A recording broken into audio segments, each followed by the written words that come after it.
A čekají. A já se A ty to trhají. Oni to trhají, že jo? Úplně.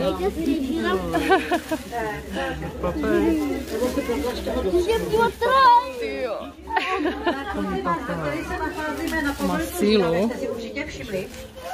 Žirafy patří mezi nejvyšší masy na světě. Máme, já jsem si viděl zuby. Ale žirafy jsem viděl zuby. Mohou dosahovat výšky až 5 metrů, což je teda opravdu extrém. Samice jsou podstatně menší, ta výška je kolem 3,5 metrů. Po vaší levé straně na zdi je vlastně, on už je trošku ožranej, od těch žiraf je tam metr, takže si můžete aspoň udělat představu. My jsme se báli, že žirafa bude honit zebry, ale zebry honily žirafy, ale nakonec si na sebe zvykli a to jsou všichni tam úplně bez problémů.